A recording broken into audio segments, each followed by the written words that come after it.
Uma emocionante história de redenção, amor, paixões e novos começos. Ele cavalgava orgulhoso ao lado de sua noiva, acreditando que finalmente havia deixado o passado para trás. Mas quando viu a ex-esposa, grávida e carregando lenha sozinha, seu mundo parou num silêncio que doeu. Assista essa história até o final. Você vai ficar surpresa com essa história.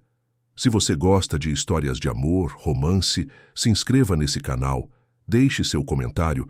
Todos os dias postamos vídeos como esse. Continuando. A noite de dezembro em São Paulo estava abafada, daquelas que fazem o ar parecer pesado, mesmo dentro dos ambientes. Climatizados. Na cobertura de um dos edifícios mais luxuosos da Zona Sul, a festa brilhava com toda a ostentação que o dinheiro podia comprar. Lustres de cristal refletiam as luzes coloridas. Garçons circulavam entre os convidados, servindo champanhe francês em taças de cristal.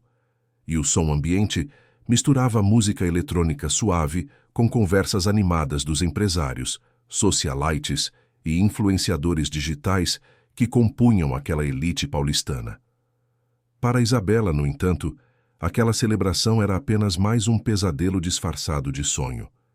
Ela caminhava lentamente pelo salão, uma mão apoiada no ventre de 8 meses, a outra segurando levemente a barra do vestido de seda azul que o marido havia escolhido para ela usar.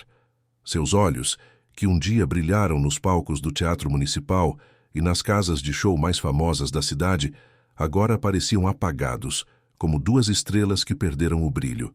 Havia sido uma das vozes mais promissoras da música popular brasileira.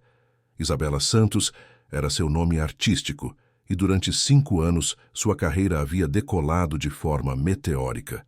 Suas canções tocavam nas rádios de todo o país, seus shows lotavam teatros e casas noturnas, e sua presença nos programas de televisão sempre garantia audiência. Era uma mulher independente, dona de sua arte, de sua voz, de seus sonhos.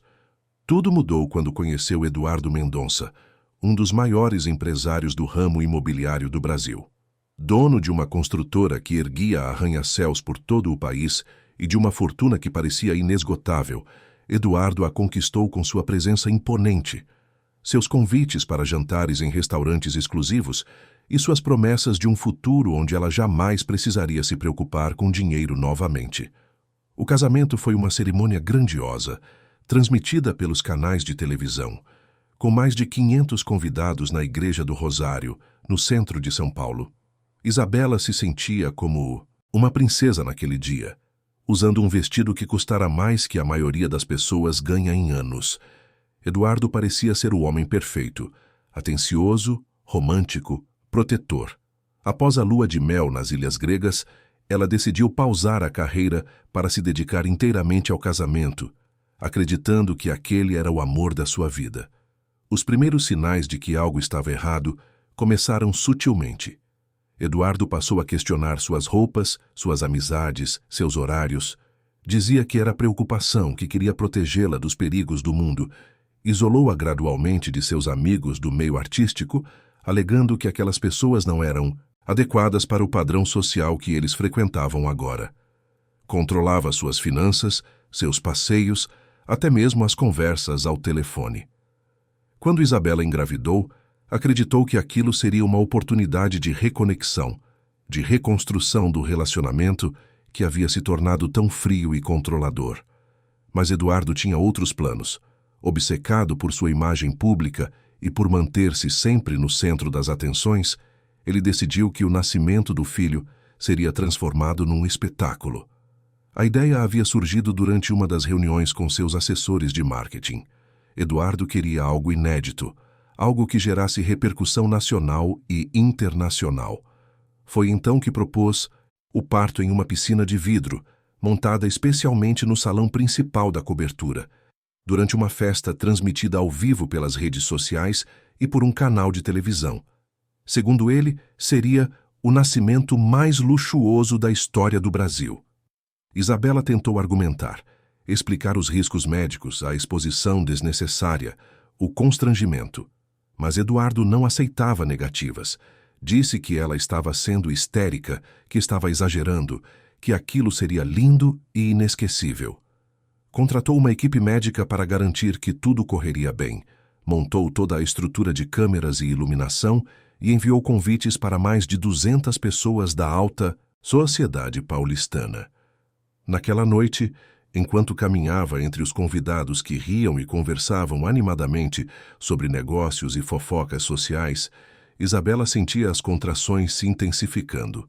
O bebê estava se mexendo muito e uma dor constante tomava conta de suas costas e abdômen. Tentou avisar Eduardo, mas ele estava ocupado dando entrevistas para os jornalistas presentes, falando sobre seus próximos empreendimentos e sobre como aquela seria uma noite histórica para a família Mendonça. Ao lado dele, sempre presente como uma sombra sedutora, estava Amanda Rodrigues. Oficialmente, ela era a assessora de imprensa de Eduardo, responsável por cuidar da imagem pública da empresa e da família. Não oficialmente, era sua amante há 2 anos. Isabela descobrira o affair há alguns meses, mas Eduardo negara tudo, dizendo que ela estava paranoica por causa da gravidez, que Amanda era apenas uma funcionária eficiente. Amanda não fazia questão de disfarçar. Falava com Eduardo de uma forma íntima demais para ser apenas profissional, tocava seu braço durante as conversas, ria de suas piadas de um jeito que deixava clara a intimidade entre eles. Na frente de Isabela, fingia educação e respeito, mas seus olhos carregavam um brilho de vitória, como se soubesse que havia conquistado um território que não lhe pertencia. A dor se intensificou.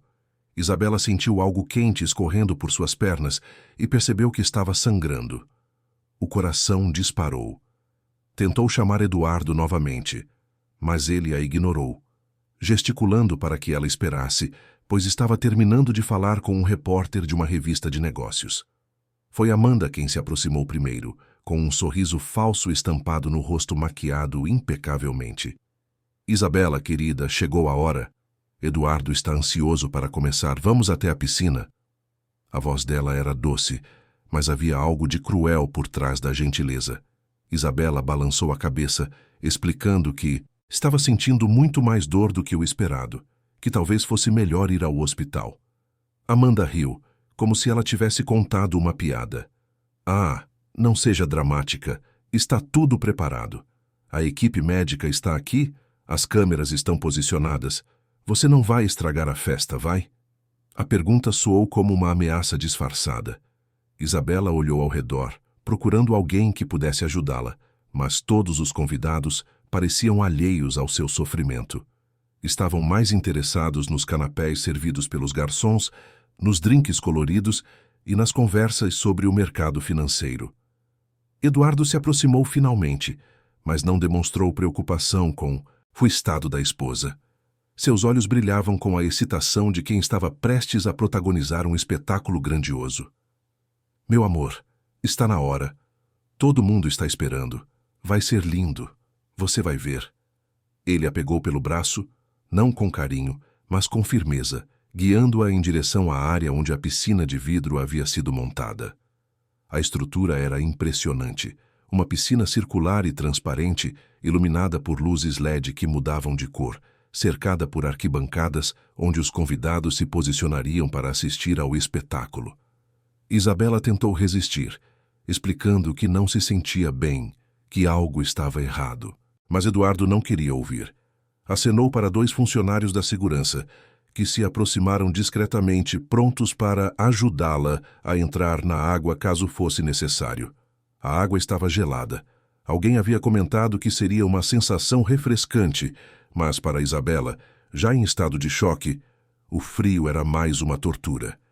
Ela tremia, não apenas pela temperatura, mas pelo pânico que tomava conta de todo o seu ser. Os convidados começaram a se reunir ao redor da piscina, muitos deles filmando com seus celulares, outros posando para fotos. Para eles, aquilo era entretenimento.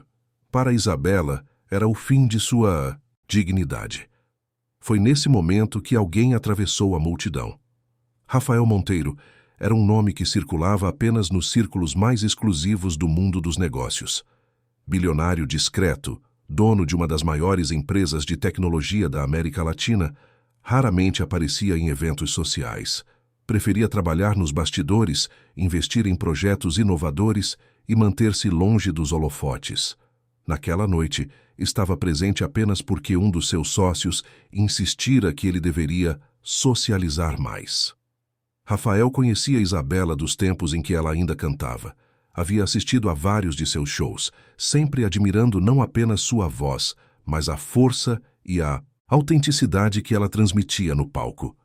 Quando soube que ela havia se casado com Eduardo, ficou genuinamente triste, pois conhecia a reputação do empresário imobiliário e sabia que aquele casamento provavelmente não terminaria bem.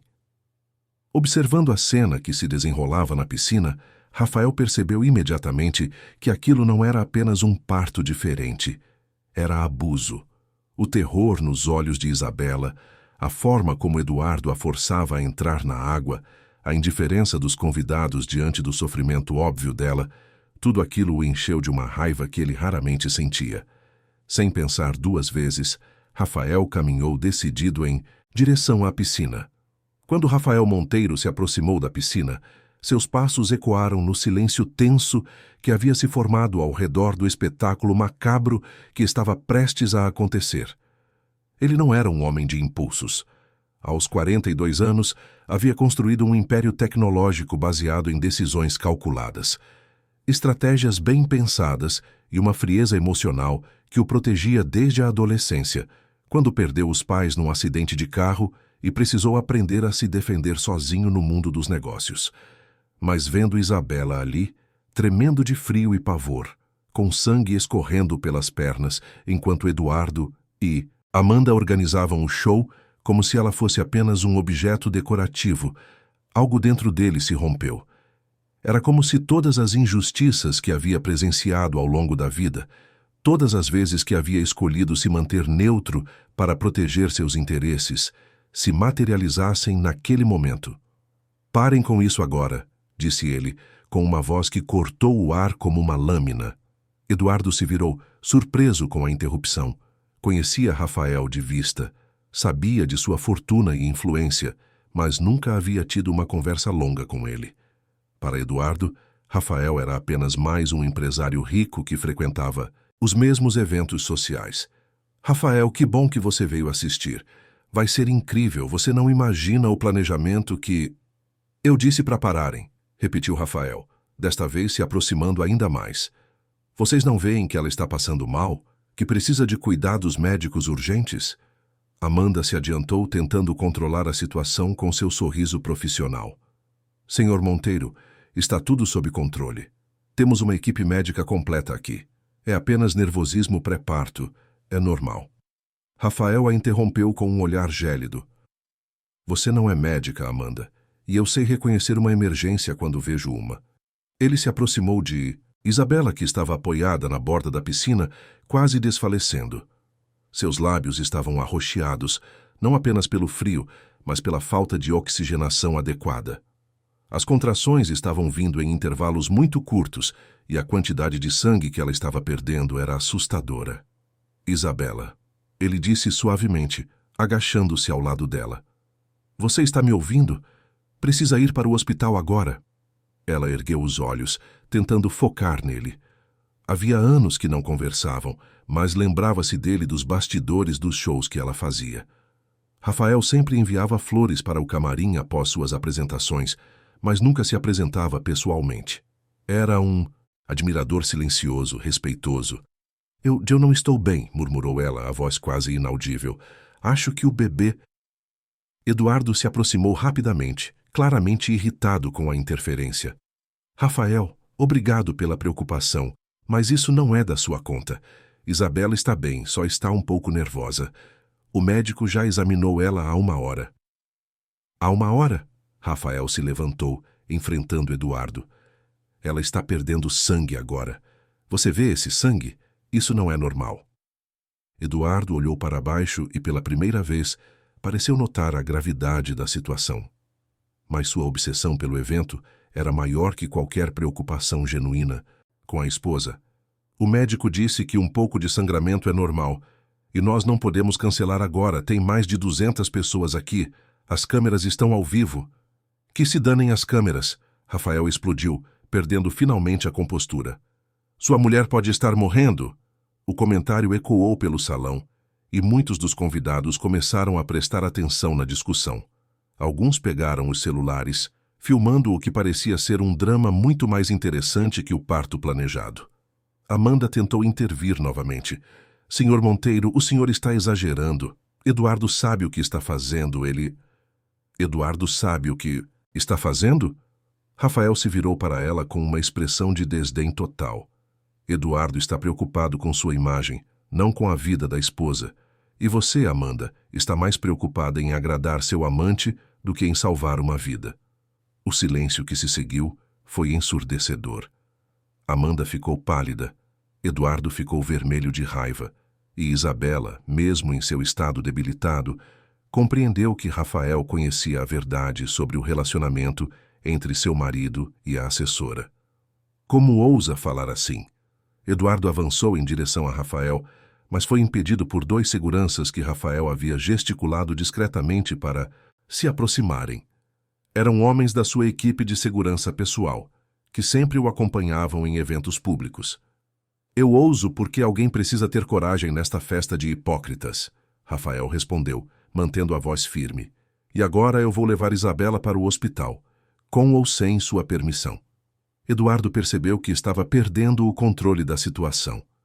Os convidados murmuravam entre si, alguns gravando a discussão, outros claramente desconfortáveis com o que estava presenciando. Sua noite perfeita estava se transformando num pesadelo de relações públicas. Você não tem direito de... Rafael não deixou que ele terminasse. Com cuidado extremo, ele ajudou Isabela a se levantar da borda da piscina.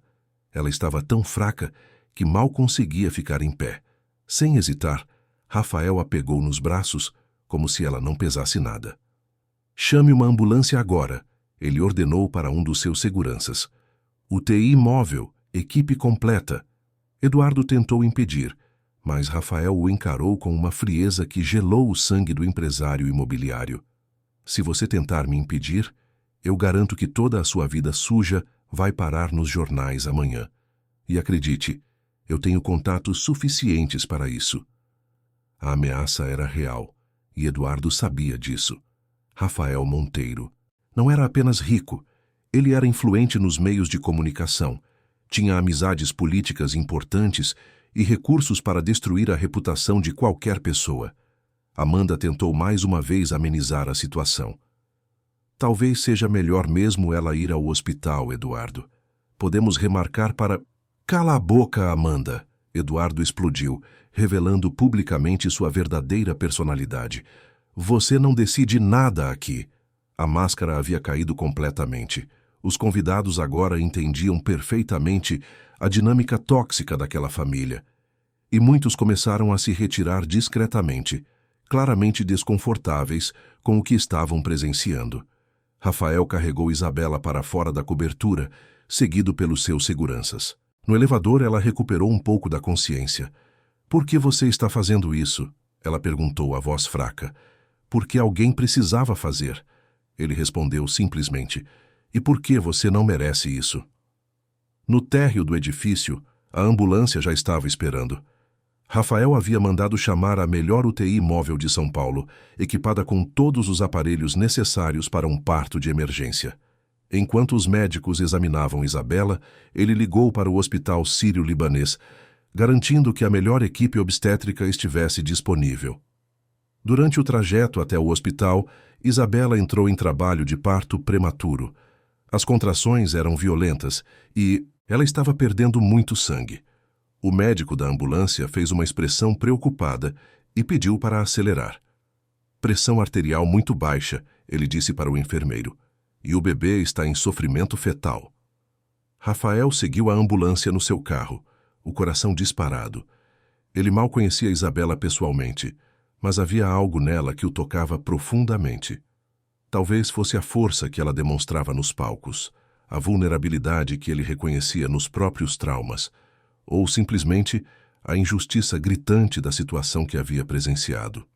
No hospital, Isabela foi levada imediatamente para o centro cirúrgico.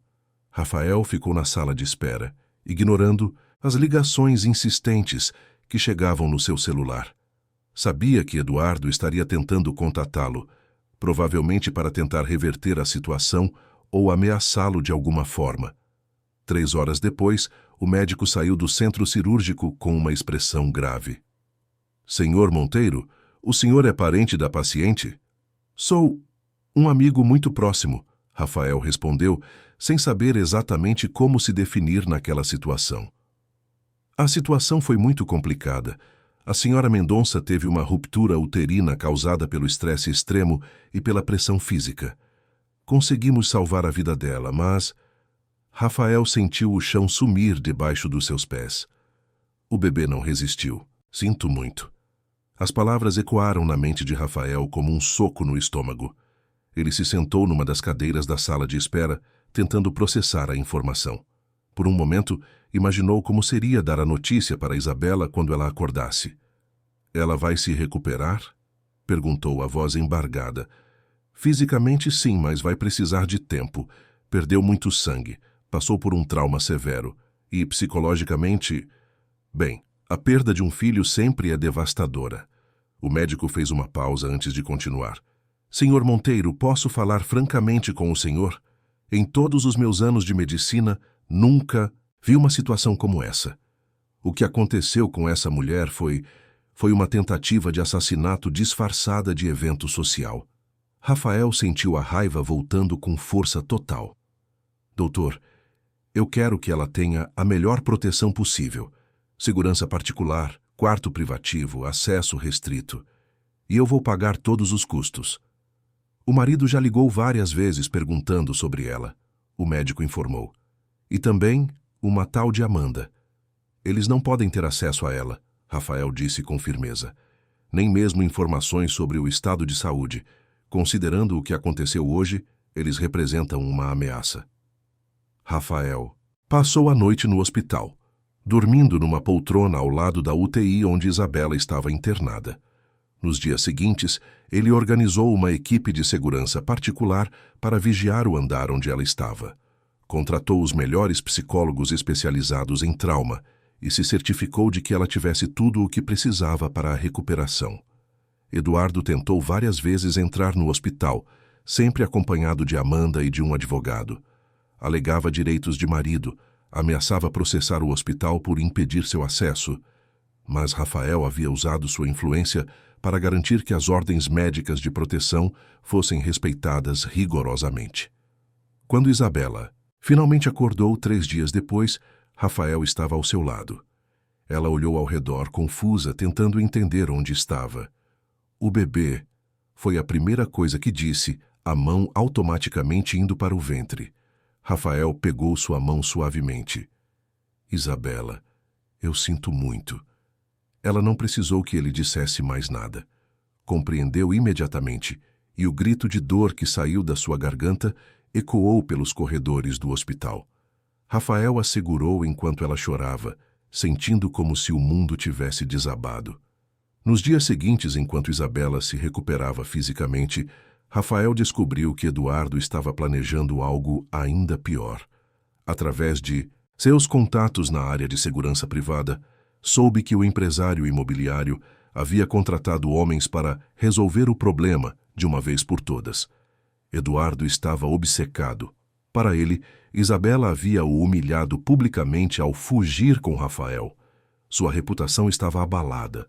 Os negócios começaram a ser afetados pelos rumores sobre seu caráter, e Amanda estava pressionando para que eles se casassem oficialmente.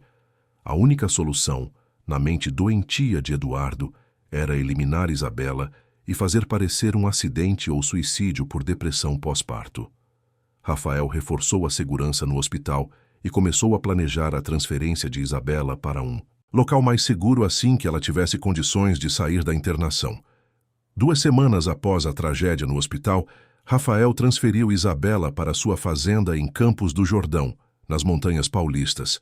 A propriedade era um refúgio que ele havia comprado anos atrás, quando precisava de um lugar para se isolar das pressões do mundo corporativo. Cercada por Mata Atlântica e protegida por um sistema de segurança de última geração, era o esconderijo perfeito para alguém que precisava desaparecer do mundo por um tempo. Isabela Passou os primeiros dias em silêncio absoluto.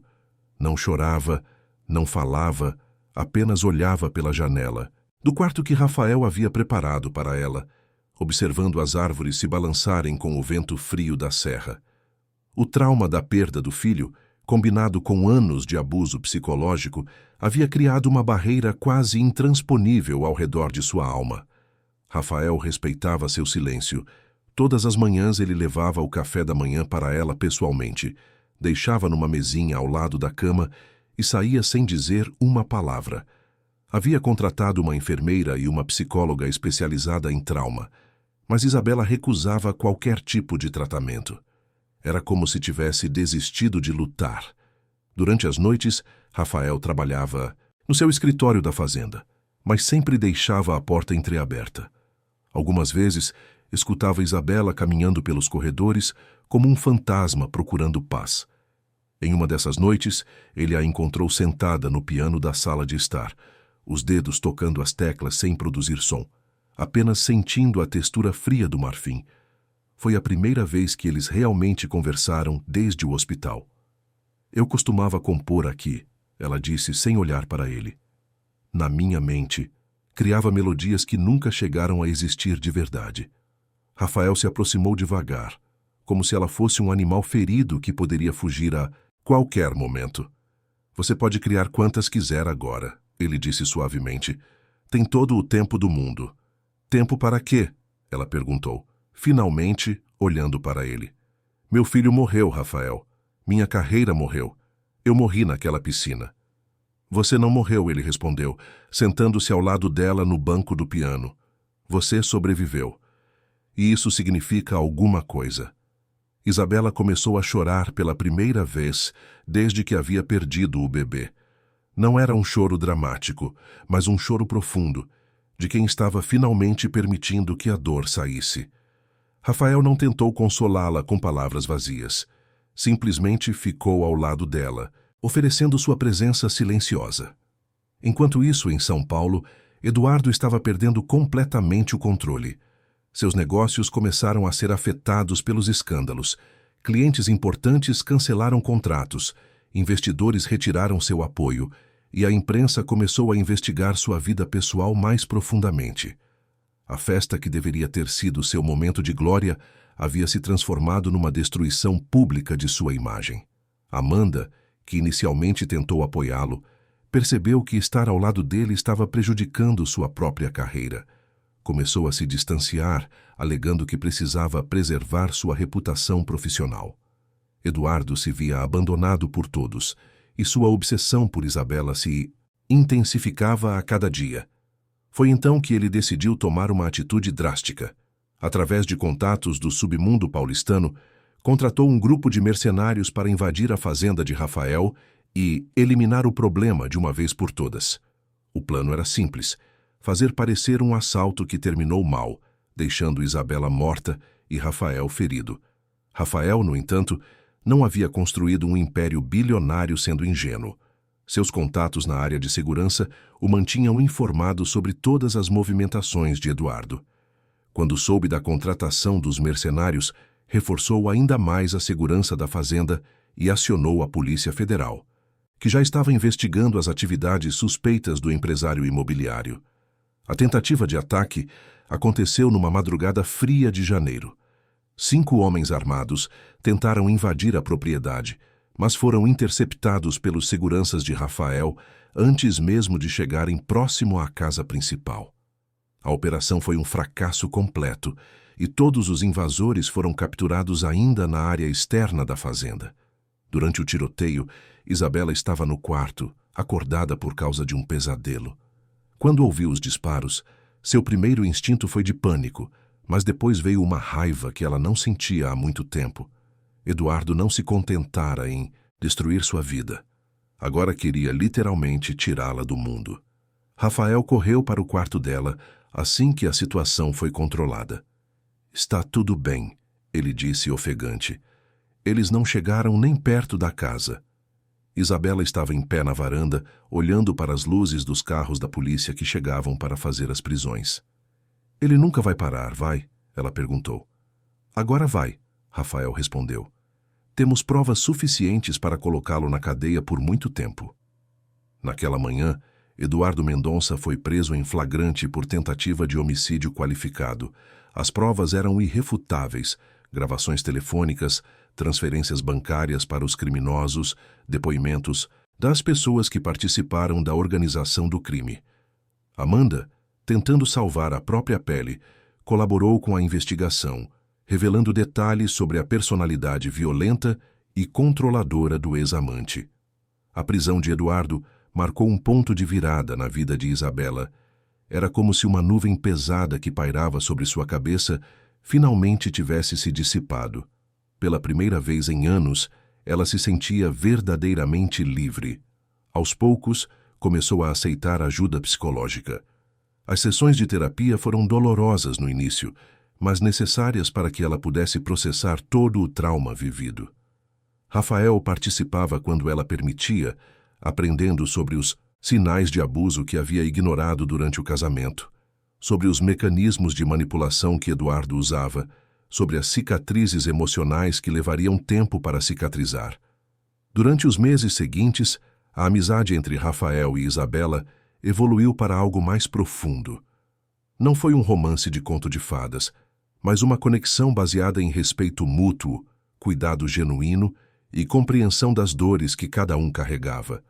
Rafael havia perdido os pais jovem e construído uma barreira emocional que o protegia, mas também o isolava.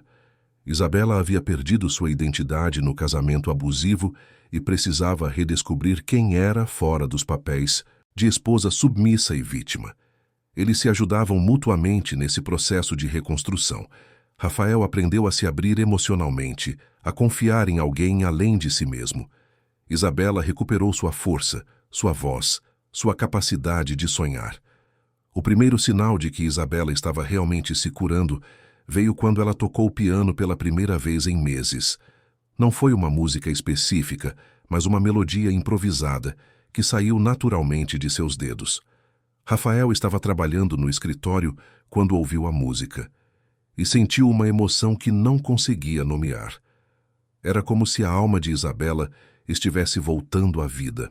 Ela começou a compor novamente. Suas novas canções falavam de dor, perda, mas também de renascimento e esperança. Rafael sugeriu que ela gravasse algumas delas, mas Isabela ainda não se sentia pronta para voltar ao mundo público. Foi então que uma história paralela começou a se desenrolar nos tribunais de São Paulo e que chegou ao conhecimento de Rafael através de seus advogados.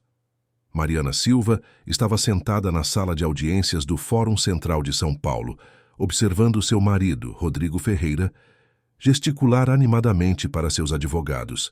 Eles estavam se divorciando depois de 8 anos de casamento, e Rodrigo tinha certeza absoluta de que sairia daquela separação como o grande vencedor.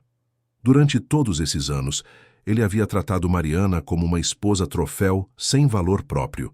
Constantemente a humilhava diante dos amigos, dizendo que ela era apenas uma doméstica com diploma universitário, que não contribuía financeiramente para o relacionamento, que ele sustentava todos os luxos que ela desfrutava. Mariana, que trabalhava como professora universitária, ganhava bem, mas não tanto quanto Rodrigo, que era dentista e tinha uma clínica próspera.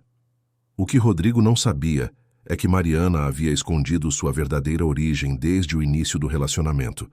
Ela era filha única de Carlos Silva, um dos maiores empresários do agronegócio brasileiro, dono de fazendas que se estendiam por 3 estados e de uma fortuna estimada em bilhões de reais. Mariana havia escolhido viver de forma simples, usando apenas o sobrenome da mãe, porque queria ser amada por quem era, não pelo que possuía.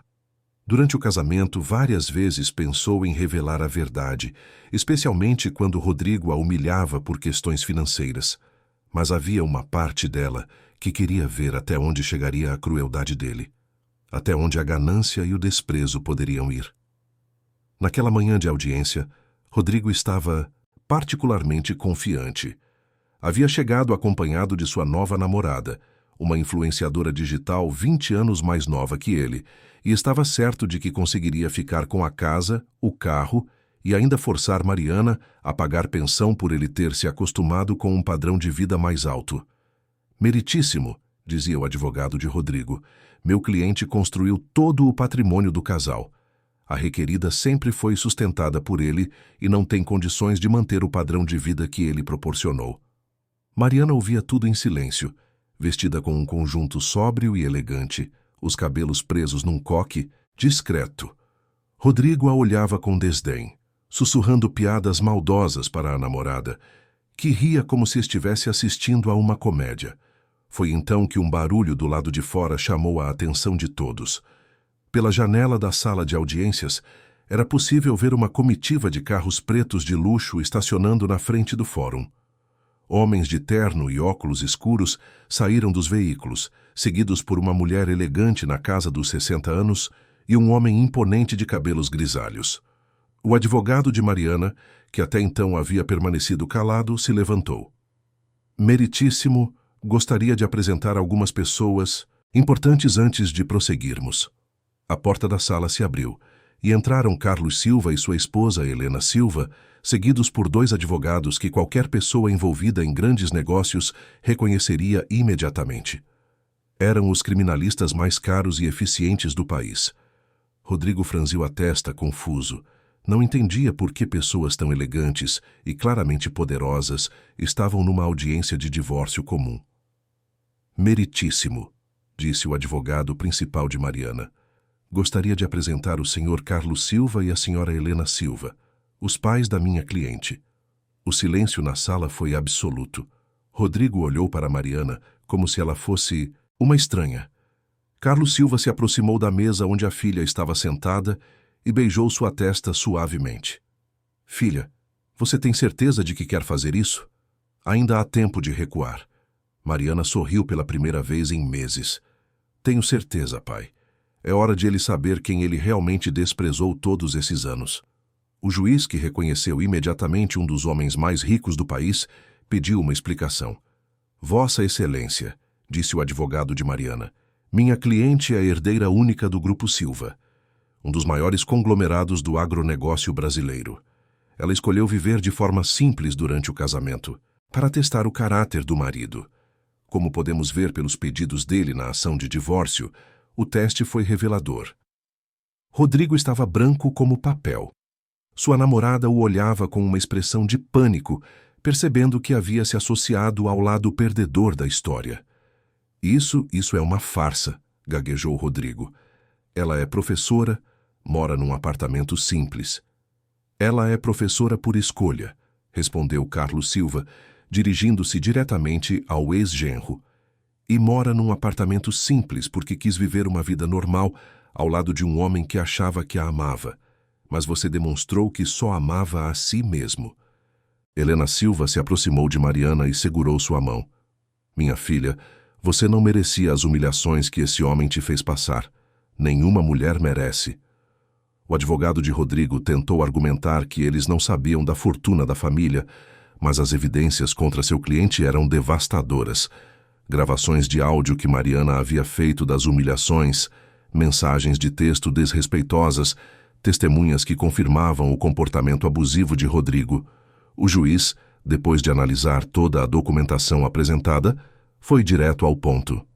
Senhor Rodrigo, fica claro que o senhor demonstrou desprezo e desrespeito por sua esposa durante todo o casamento. Seus pedidos de pensão e divisão de patrimônio são negados. A senhora Mariana está livre para reconstruir sua vida. Rodrigo tentou se aproximar de Mariana quando eles saíam da sala, mas foi impedido pelos seguranças da família Silva. Mariana, espera, eu não sabia. Se eu soubesse... Ela se virou para ele uma última vez. Se você soubesse, Rodrigo, teria me tratado bem por interesse, não por amor, e isso seria ainda pior do que me tratar mal por desprezo. Mariana saiu do fórum escoltada pelos pais, deixando para trás não apenas um casamento falido, mas uma versão de si mesma, que havia aceitado ser diminuída. Assim como Isabela, ela estava pronta para um recomeço. Meses depois, as histórias de Isabela e Mariana se cruzaram numa festa beneficente organizada por Rafael. Isabela havia decidido voltar aos palcos, Mas agora suas apresentações tinham um propósito diferente: arrecadar fundos para mulheres vítimas de violência doméstica. Mariana, que havia criado uma fundação para ajudar mulheres em situações de vulnerabilidade, foi uma das patrocinadoras do evento. Quando elas se conheceram, reconheceram uma na outra a força que vem da superação. "Você sabe", disse Mariana para Isabela depois do show, "eu passei anos pensando que amor era aceitar ser diminuída, que amor era se fazer pequena para que o outro se sentisse grande."